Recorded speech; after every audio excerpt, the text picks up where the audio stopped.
do que eu diga, argumente ou mostre, porque como diria Ariano Suassuna, felicidade mesmo é jogar Xbox. Infelizmente ele não disse isso, mas se tivesse jogado, vivido ou aproveitado, teria. E é por isso que eu tô aqui. Eu sou o X, Cláudio França. Chegamos em mais um checkpoint desta missão, falando do que ocorre dos States ao Japão. Aqui não passamos pano, seja ainda o AAA, exclusivo do Switch, do Xbox ou do Play. Vamos descobrir o que importa neste mundo pixelado. Pode chegar, galera. Aqui é Fernando, o Quadrado. Cola com a gente nessa, se mantenha informado. Desde o começo na resenha, jogando com os amigos e tentando entender como a nostalgia pode custar tão caro. Tô falando da Nintendo? Não sei. Mas simbora, porque se tem história e gameplay, eu tô aqui pela diversão. Meu nome é Thiago Castro, o Y, gastando com o que vale a pena meu tempo com vocês. Fala pessoal, mais uma vez aqui da Gamescom Latam 2025. Dessa vez eu tô com um pouco diferente aqui, um convidado diferente. A gente já tentou marcar outras vezes aí, né? É muito amigo aí do Thiago. Você conversa mais com ele, na realidade, com o nosso Y. E é o Alisson, da Emerald Corp. A gente vai falar um pouquinho sobre o evento. Quando a gente soltar esse episódio, então vai ser um pouquinho da Gamescom Latam, depois da Gamescom Latam. E é justamente para fazer as nossas impressões. É domingo, já estamos quase na roda de pouso aqui. Alisson, se apresenta aí para o pessoal, ouvir tua voz aí, o sotaque gaúcho, e começar a conversa. Cara, primeiro, muito obrigado aí pelo convite. Realmente a gente está já há bastante tempo aí para fazer acontecer. Já conversamos várias vezes com o Thiago, encontramos em outros eventos. Então, eu sou o Alisson, sou da Emerald Corp, um site de 6 pessoas atualmente, um site independente que a gente fala sobre filmes, séries, games e quadrinhos. Na parte de games, que é onde eu sou editor, a gente tem um foco muito em equilibrar os AAA e a indústria indie. Então, um evento como a Gamescom Latam é sempre algo muito bom, que a gente gosta bastante, porque tem uma pitada assim de AAA, mas a parte indie é bastante forte, a gente consegue ver muita coisa ali no Panorama Brasil, conversar com a galera. E é isso, cara, bem feliz aí da gente poder ter se encontrado agora. Já é o segundo membro aí do podcast que a gente conhece, tá faltando só um. Então tá voltando? Você não conheceu o Fernando ainda? Não, ainda não. Ah, então tá bom. Em breve aí, então a gente vai poder fazer essa trinca aí. Muito obrigado aí pela oportunidade. Nada, cara. Pô, a gente também acompanha o conteúdo de vocês ali no Instagram, vez ou outra a gente tá trocando ideia e sempre se encontra nos eventos. Mas me diz uma coisa assim, o que é que você achou da Gamescom Latam, tendo em vista que teu foco hoje é basicamente equilibrar aí os dois? O podcast basicamente faz isso também, né? A gente também tenta equilibrar. Eu falo que o indie é aquela massa ali que preenche as lacunas entre um AAA ou outro, né? E é sempre um mercado muito bom da gente analisar, porque eles fazem coisas diferentes, coisas são mais ousados, eles agem e trabalham de uma forma que a indústria AAA normalmente não faz, né? Não são tão ousados nesse ponto. Então fala um pouquinho da tua experiência aí, né? Você veio para a Big de 2023? Então você já tá amaciado aí para poder comparar com diversos anos. Nosso primeiro ano de Emerald foi justamente 2023, e aí nosso primeiro evento mesmo aqui em São Paulo, né? A maior parte da nossa equipe é lá do Rio Grande do Sul, nós temos também um membro que mora em Palmas e outro que mora aqui em São Paulo. Então, pra gente conseguir vir pra cá é sempre algo muito bom, muito, muito prazeroso. E o Big, cara, foi realmente assim um reforço dessa nossa crença de que esse equilíbrio, bem interessante a forma como tu falou, né? Essa massa entre os AAAs. Cara, é muito legal e é sempre importante a gente ver porque a galera realmente coloca a criatividade sem amarras, né? Não tem aquela coisa de... Muitas vezes não tem aquelas coisas de prazos ou de budget ou de coisas que mudam assim em cima da hora por uma questão de... Sabe, que foge da mão da equipe de desenvolvimento, tipo ordens de executivos e tal. Então a gente vê muita coisa criativa na indústria indie e que depois, inclusive, serve de inspiração, ou às vezes até de cópia, né, para os AAA. Então a gente gosta muito de ter esse foco. É sempre muito legal conversar aqui com a galera. E é um respiro, cara. É um respiro, ainda mais nesse momento assim de transição, digamos, né, que a indústria, num geral, está vivendo, aumento de preços, incertezas macro, né, políticas e socioeconômicas. Então é sempre bom ver assim a galera que realmente respira o game e que busca a essência mesmo de jogar, de se divertir, de experimentar coisas novas com as tecnologias que estão vindo aí, ou até com abordagens mais antigas, mas ressignificar algumas coisas. Então é realmente assim muito, muito importante falar sobre a indústria indie e jogar, né? Jogar, que é o mais divertido de tudo. Jogar é a melhor parte. Mas conta aí, o que é que você achou do evento em si, né? Eu acho que tem algumas ressalvas aí, mas é muito mais por parte de layout, né? Vocês participaram também da Gamescom em Colônia, na Alemanha, né? isso. Então tem esse contraponto também para vocês, que a gente sempre tem que mirar no melhor, isso é inegável. Então, se a gente quer fazer algo, se torna referência. O Brasil hoje é o terceiro maior mercado de games do mundo. E não é à toa que a gente consome muito, a gente tem muita gente aqui, né? E a tradução tá vindo tudo português Brasil, não mais português Portugal, por exemplo. Então, verdade. conta aí pra gente o que você achou disso. O que tá... Cara, então, eu acho que foi bom o crescimento de estrutura. Eu acho que foi mais confortável, assim, foi um crescimento interessante, mas também tenho algumas ressalvas, como tu falou. Tipo, certas coisas não acompanharam esse crescimento. Algumas estruturas e até mesmo questão de, principalmente das grandes publishers, sabe? Parece que ficou faltando alguma coisa que outras edições, outros eventos, inclusive do cenário, às vezes trazem um jogo pensando no consumidor final. Dá aquele gostinho dele trazer antecipado, a pessoa saber, pô, tô jogando um jogo que ainda não lançou 3 semanas antes, sabe? E isso pode até virar a chave pro consumidor, pensar assim, pô, mas eu vi lá na Gamescom e vou comprar. Quando sair, vou comprar, sabe? Já vou botar na wishlist. Então, eu acho que faltou. A gente tem alguns jogos, né? A gente tem, por exemplo, Demon Slayer na SEGA. A gente tem alguns outros jogos, assim. Mas ficou faltando, cara. Eu fazia até uma contagem, tanto na Gamescom Latam passada, quanto na BGS. Ano passado a gente não conseguiu vir, mas na retrasada. Cara, é questão de dezenas de jogos antecipados. E a gente tá falando principalmente de jogos de grandes publishers, né? E dessa vez eu senti bem reduzido isso. Então, acho que isso foi um problema. E acho que também, em termos do indie mesmo, eu não gostei tanto dessa disposição, sabe? Na lateral, tá a categoria que os jogos estão concorrendo. No ano passado, foi tudo bem localizado, 2 grandes fileiras. E era isso, apesar de mais compacto, mas fazia muito sentido. Porque você meio que respirava ali, o tempo que você estava alocado, né, nesse local, você respirava o jogo indie, participava, já conversava com os desenvolvedores. Aqui realmente eu achei muito descentralizado.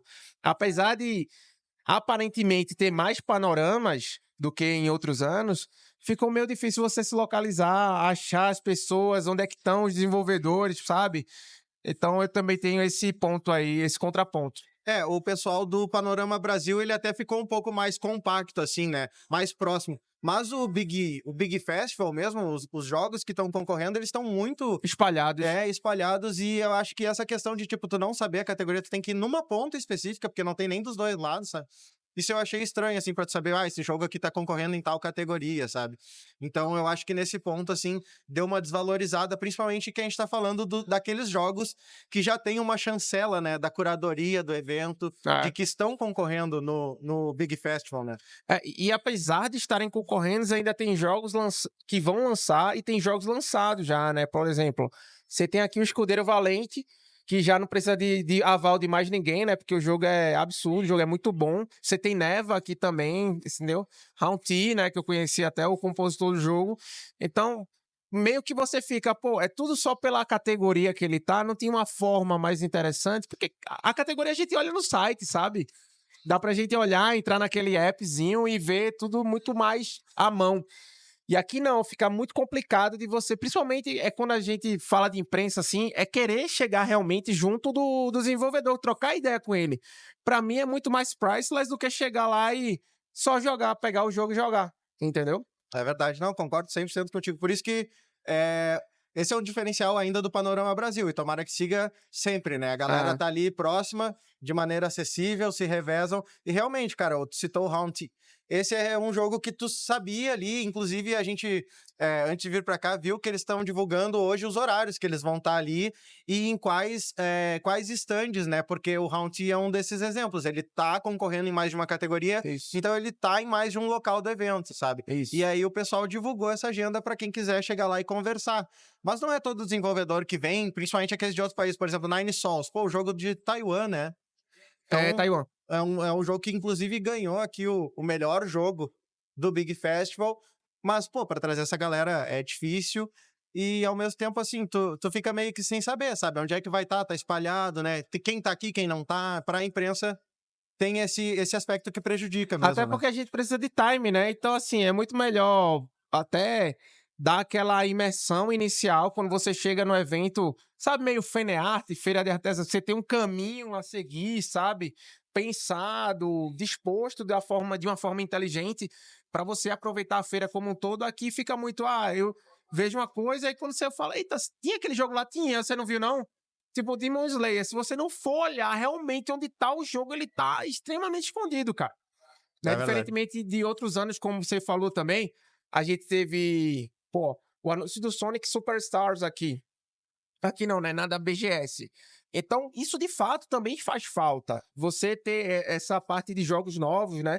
E assim, pra mim, um ponto negativíssimo a Nintendo com o mesmo stand de 2 anos atrás, assim, sabe? Com os mesmos jogos dispostos. Eu acho que até o ano passado na BGS tinha ali o Mario Party Jamboree que era lançamento, mas esse ano ela não veio com nada assim de novo, sabe?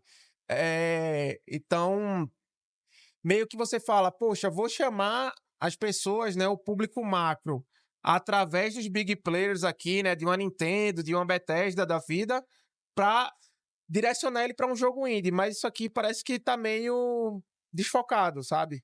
As pessoas não chegam através do indie, muitas vezes por conta dessa falta de geografia dentro do evento, né?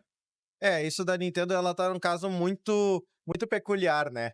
Está numa transição de console, um console extremamente aguardado, que teve aí também suas polêmicas já no lançamento, mas, cara, ao mesmo tempo, o público final já teve acesso ao novo console em vários eventos pelo mundo, sabe? E não Qua- teve aqui. Quando eles anunciaram dizendo que algumas novas datas seriam ainda divulgadas, eu pensei, cara, vai ver, eles estão negociando lá com a Gamescom Latam, por uma questão contratual, vão anunciar mais perto. Não foi o caso, sabe? Então ficou, nesse caso específico da Nintendo, ficou muito de, tipo, um gostinho de quero mais, sabe? Pô, tu tá ali com um display dizendo, lançamento em 5 de junho, pré-venda já disponível, console bem grande, mas não tem sequer o console num display, sabe? Eu acho, assim, a experiência, tu falou da BGS, né? Teve Sonic Superstars. Nesse mesmo ano, tava incrível, porque teve Metaphor, teve Like a Teve. Dragon Infinity Wealth, teve O stand da Persona. SEGA tava absurdo. Absurdo. A Persona 3 Reload lá. É, Nossa, pelo e a amor de Deus. Nintendo, naquela ocasião, trouxe o Mario Wonder alguns dias antes. E eles organizaram muito bem, com poucos, acho que eram 6 ou 8. Cara, isso eu penso que era um negócio meio simples de resolver. Traz, nem que seja 4 consoles, bota um único jogo pra galera ver, mesmo que não possa usar o mouse, mesmo que não possa pegar o controle, sabe? Só pra ter a alegria de, tipo, eu tô jogando Donkey Kong, ou eu tô jogando Mario Kart, uma partida, 5 minutos, sabe? Pra galera ir pra fila, ganhar um adesivinho depois e já era, Qual sabe? foi o jogo que a Nintendo colocou lá que tava escondido, assim, tava num tapume, assim, você entrava Era o Mario Wonder. Era o Mario Wonder, Era o né? Mario Wonder, né? Cara, Mario Wonder tava disponível na pirataria naquele mesmo dia. Pô. E aqui era você ter que pegar uma fila de 1 hora, sabe? O contraponto aí, não faz sentido você, às vezes, restringir tanto um público de ter acesso a algo, sendo que por vias ilegais, eu não tô fazendo apologia aqui a nada, por vias ilegais o negócio já tá disponível. Eu acho que às vezes falta um pouquinho de respeito. O Sonic Superstars também tava lançando naquela janela ali. Janela. E tava pra todo mundo. Quem passava via que o jogo é maravilhoso, sabe? Inclusive, toda a parte de identidade visual da SEGA, né? Enfim, os pins que você recebia lá, tava tudo muito legal, cara. Inclusive, eu acho que é importante fazer um exercício assim, fora, a gente trabalha com isso, trabalha no mercado gamer, acompanha tudo. Mas, cara, é impressionante. A gente teve umas experiências recentemente de pessoas que viram o Nintendo Switch com a gente e não sabiam o que que era. Ou, sabe, assim, esse videogame tem o jogo do Mario. Cara, existe um público gigantesco que a Nintendo ainda precisa chegar e que é justamente nessas oportunidades. Famílias que vêm, que aproveitam. A gente teve um feriado nessa semana, daí já tem fim de semana. Cara, essa data, a escolha de data foi muito propícia, não choveu nenhum dia também. Era um momento perfeito para chegar num público que é muito, muito casual, mas que Sim. sabe que existe o Mario, até por causa do filme também, né? Exato, exato. Então, tipo assim, era um momento pra chegar aí, tá chegando um console novo, tá chegando em português, né? Ter mais esse destaque que teve em outros momentos, né? A própria BGS, tu falou do Jamboree, no ano passado também teve o Zelda, tava Echoes of Wisdom, né? Bem grande, assim, disponível em português do Brasil. O primeiro jogo da franquia Zelda tá disponível. Parece que faltou também entender que, tipo, fora de quem já tem o Nintendo Switch, estamos falando de milhões de pessoas. Bastante, E realmente. fora de quem realmente já consome mercado gamer, são nessas ocasiões aqui que o público casual vai vir e vai chegar e tipo, pô, tem um Donkey Kong aqui que vou tirar foto e tem um jogo dele, sabe? Traz o console, sabe? Donkey Kong tá diferente, né? Óbvio, porque ele Exatamente, recebeu um cara. rework ali, né? Um redesign. E, pô, também, por exemplo, aconteceu que eu acho que dá pra falar aqui pontos bons e pontos ruins da Bethesda, né? A Bethesda tá aqui. O stand deles, pra mim, foi um dos melhores, de fato. Tá muito Mesmo não bonito. tendo Doom Dark Ages, o stand ao redor dele está envelopado como Doom Dark Ages. A NVIDIA ter PC do Doom Dark Ages, ter placa de vídeo do Doom Dark Ages, já que eles têm um contrato de exclusividade com a NVIDIA, né, por conta do DLSS, do Ray Tracing e tal, da ID Tech. Não só do Doom, mas como do Indiana Jones também, que usa a ID Tech. Eles não tiveram o jogo aqui, o jogo não veio, aí você fica, pô, na época da Comic Con do ano passado, era quem comprou o Indiana Jones no Early Access, né, comprou a versão Deluxe, na época da CCXP já tava jogando. Mas beleza, cara, bota lá o jogo pra todo mundo jogar, é um jogo extremamente atual, extremamente novo, sabe? E não vi com o Doom Dark Ages aqui, mesmo faltando 10 dias, eu achei, assim, um tremendo de um vacilo também, sabe? O que não foi um vacilo, por exemplo, toda a parte do stand tá com coisa do Xbox ou do Windows, mas o Indiana Jones tá no PlayStation. É. Você só joga porque é uma plataforma nova, é uma forma do cara mais casual que tem um PlayStation hoje saber, pô, ali eu vou poder jogar Indiana Jones e vou poder jogar em casa também. Qual data? Aí já tem a data, entendeu? Já tem já cria um vínculo ali com o consumidor, cara. Com certeza. E fora que ele tá muito bem envelopado, né? A temática tá muito boa e a transição também um estilo mais do Indiana Jones, daí tu vai passando pelo stand e tu já vê que tá mais na temática do Doom, Do do Doom. Elder Scrolls, né? Oblivion também veio pra cá, né? Então, assim, essa trinca de jogos aí que eles usaram, dá pra você jogar também no Rogue Ally X, né? Que é, pô, é fantástico ali o portátil. Então dá pra você testar o jogo de várias formas. E em contrapartida, você não tem os lançamentos também, né? Pois é. Mas não se pode ter tudo. E da parte de indie, cara, o que é que foi que te chamou mais atenção, assim? O que é que tu mais gostou? Normalmente a gente também lança um top 10 aí, jogos indie do evento, sabe? Cara, assim, Nine Sols, né? Grande destaque, não tem muito o que Tu falar, não né? jogou ainda, cara? Cara, não tinha jogado, não consegui jogar. Absurdo, É velho. absurdo. Não tá escutando o X2Y. Aham. Eu sou defensor ferrenho desse jogo, assim. Esse jogo é absurdo, cara. Esse jogo foi por questão de timing. Tava acompanhando, a gente faz curadoria mensal nas nossas redes sociais, e ele foi adiado, daí depois ele chegou só no PC, e depois ele chegou nos consoles. Sim. E daí, nas datas que chegou, tinha outras coisas pra cobrir, cara. Então esse aí, agora eu pude jogar aqui. Mas pra mim, o grande destaque, entre os que estavam concorrendo no Big Festival, é Escape from Ever After, que é um jogo inspirado no Paper Mario. Eu vi você falando na rede social, não foi? Cara, perfeito, velho. Eu achei muito bem feito. Tô acompanhando ele faz anos, ele tinha outro nome, mudou a pegada do jogo também.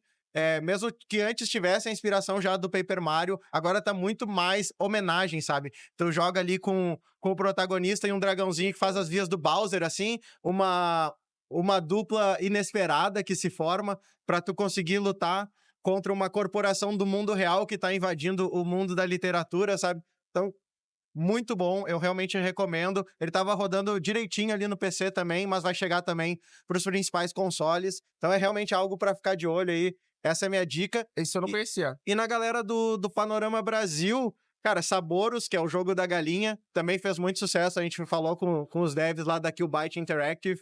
Fez sucesso nas redes sociais. A proposta é muito, muito engraçada. Aham. Né? Uma galinha que precisa fugir de uma fábrica que se vende como uma fábrica, assim, que respeita os animais, não sei o quê, mas que a história é mais sombria Aham. e que a inspiração, pelo que a menina da Killbyte nos falou, é que o criador do jogo que teve a ideia, ele tinha uma galinha na infância e ele queria homenagear o fato dele ter tido como animal de estimação uma galinha e pensou, como é que eu vou fazer isso? E daí criou esse jogo. Esse é um, e um outro também bem interessante, que é Deep Dive, lá no Panorama Brasil, que é uma galera que ganhou uma Game Jam, fez o jogo em 4 dias e a proposta é se psicólogos usassem armas para matar os monstros interiores das pessoas, cara. Então tem uma proposta meio Enter the Gungeon, ali bem uma estética retrô, pixel art. E tem uma parada meio Psychonauts. Você jogou o Psychonauts 2? Não joguei, cara. Psychonauts 2 tem uma parte que o Rasputin, né, ele entra na mente da pessoa e ele faz as conexões pra entender os traumas dela, sabe? Então, mas é engraçado você pegar uma arma e, tipo, eliminar as paradas, sabe? Sim. Cara, é isso aí, velho. É bem interessante isso que tu falou do Psychonauts também. É legal ver outras adaptações do... De uma mesma temática. Exatamente. Trazer, aí os caras trouxeram pra uma vibe pixel art na indústria indie, de ir testando, pô, ganhou uma Game Jam ali, sabe? Então foi um jogo que chamou bastante atenção, gostei bastante, cara. Esses seriam, assim, meus 4 destaques, assim, desse evento, sabe? Os meus seriam esses também. E o Hellclock, não sei se você viu aí. E- Hellclock da Guerra de Canudos ali também, pra Sim, quem gosta de AIDS, pra quem gosta de uma parada meio Curse of the Gods, sabe?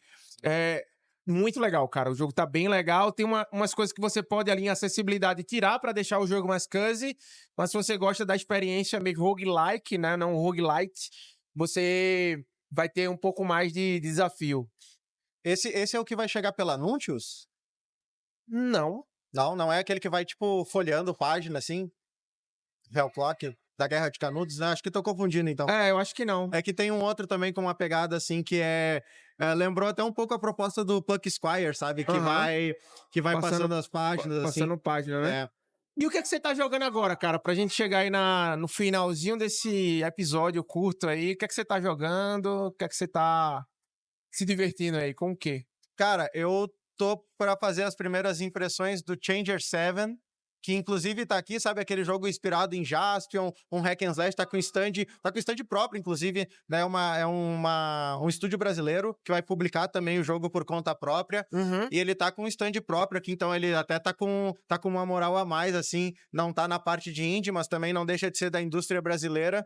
Então aqui a gente conversou com o pessoal, gravou vídeo para as redes sociais, e cara, gostei bastante, mas joguei bem pouco ainda. Então nesse momento, assim, né, a gente é lá de Porto Alegre, ainda tá em trânsito. Nesse momento, assim, o que eu comecei a jogar é o Changer 7, então, e minhas primeiras impressões, que eu ainda vou desenvolver mais, mas, Aham. assim, tá visualmente muito bonito, bem polido, assim, tem referências de Bayonetta, de Devil May Caraca. Cry, só que nessa cultura, assim, uma mescla de Jaspion, Power Rangers com Saint Seiya, Um sabe? negócio Cavaleiros do Zodíaco. meio tokusatsu ali, né? Exatamente, e como se passasse em São Paulo, como se os monstrões, assim, os bichos estivessem atacando São Paulo. Mas antes de vir pra cá, você tava jogando alguma coisa ou não? Cara, deixa eu ver qual foi meu último jogo aí que eu fiz review. Um South of... Não, nem sei se é review, assim, um jogo que você jogou pra se divertir, um South of Midnight, Expedition 33. Esses dois estavam na lista. Cara, o que eu tava jogando mesmo foi Xenoblade Chronicles X Definitive Edition. Excelente, cara. Excelente, um jogo com muito... Pra quem gosta de jogos extremamente longos,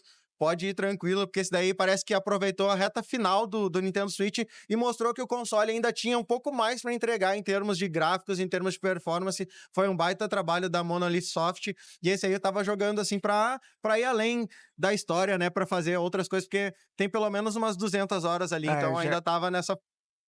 Certo, já é É. bastante. E é isso, cara. Muito obrigado aí. Vamos gravar um episódio junto, não tão próximo aí, né, do lançamento desse, mas com a trupe toda para você falar um pouquinho mais da história da Emerald, dessas experiências que vocês têm cobrindo eventos, né? Eu acho bem importante também. E é isso, pessoal. Você que chegou até aqui, muito obrigado e até a próxima. Valeu, pessoal!